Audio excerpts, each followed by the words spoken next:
राहुल गांधी के मुस्लिम लीग पर दिए गए बयान को लेकर देश में सियासी हलचल बढ़ गई है। राहुल गांधी ने एक प्रेस कॉन्फ्रेंस में मुस्लिम लीग को पूरी तरह धर्मनिरपेक्ष पार्टी बताया। इसे लेकर बीजेपी नेताओं और केंद्रीय मंत्रियों ने राहुल गांधी और कांग्रेस पर पलटवार किया। शिक्षा मंत्री धर्मेंद्र प्रधान ने कांग्रेस नेता पर निशाना साधा और प्रधान ने कहा कि राहुल गांधी और कांग्रेस स्पष्ट करे कि लड़ाई बीजेपी से है या भारत से। इसके बाद ही सियासी गलियारों में हलचल तेज हो गई और नेताओं की प्रतिक्रियाएं आने लगी। ऐसे में छत्तीसगढ़ के मुख्यमंत्री भूपेश बघेल और राहुल गांधी के बयान में उतर आए। कहा कि जिन्ना और केरल की मुस्लिम लीग अलग है, लेकिन बीजेपी भ्रम फैला रही है। उन्होंने कहा कि जिन्ना और केरल की मुस्लिम लीग अलग है, लेकिन बीजेपी दिग्भ्रमित करने के लिए लगातार इस प्रकार की बातें कर रही है।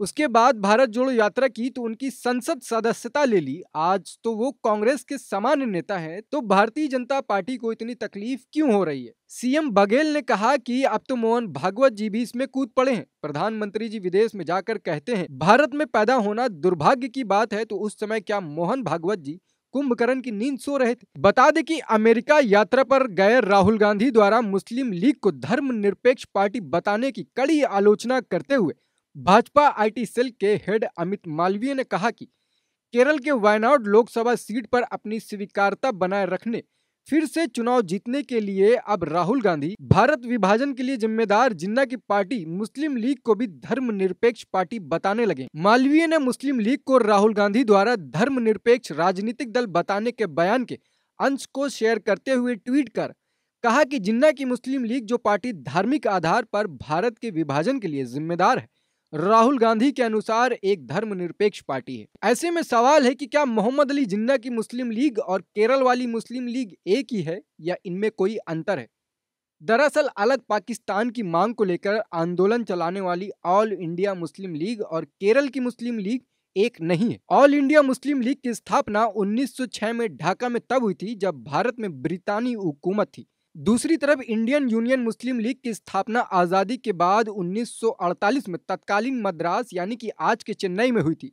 ये चुनाव आयोग से मान्यता प्राप्त पार्टी है जो मुख्य तौर पर केरल में सक्रिय है। की बात है तो उस समय क्या मोहन भागवत जी कुंभकर्ण की नींद सो रहे थे? बता दें कि अमेरिका यात्रा पर गए राहुल गांधी द्वारा मुस्लिम लीग को धर्मनिरपेक्ष पार्टी बताने की कड़ी आलोचना करते हुए भाजपा आईटी सेल के हेड अमित मालवीय ने कहा कि केरल के वायनाड लोकसभा सीट पर अपनी स्वीकार्यता बनाए रखने, फिर से चुनाव जीतने के लिए अब राहुल गांधी भारत विभाजन के लिए जिम्मेदार जिन्ना की पार्टी मुस्लिम लीग को भी धर्मनिरपेक्ष पार्टी बताने लगे। मालवीय ने मुस्लिम लीग को राहुल गांधी द्वारा धर्मनिरपेक्ष राजनीतिक दल बताने के बयान के अंश को शेयर करते हुए ट्वीट कर कहा कि जिन्ना की मुस्लिम लीग जो पार्टी धार्मिक आधार पर भारत के विभाजन के लिए जिम्मेदार है, राहुल गांधी के अनुसार एक धर्मनिरपेक्ष पार्टी है। ऐसे में सवाल है कि क्या मोहम्मद अली जिन्ना की मुस्लिम लीग और केरल वाली मुस्लिम लीग एक ही है या इनमें कोई अंतर है? दरअसल अलग पाकिस्तान की मांग को लेकर आंदोलन चलाने वाली ऑल इंडिया मुस्लिम लीग और केरल की मुस्लिम लीग एक नहीं है। ऑल इंडिया मुस्लिम लीग की स्थापना 1906 में ढाका में तब हुई थी जब भारत में ब्रितानी हुकूमत थी। दूसरी तरफ इंडियन यूनियन मुस्लिम लीग की स्थापना आज़ादी के बाद 1948 में तत्कालीन मद्रास यानी कि आज के चेन्नई में हुई थी।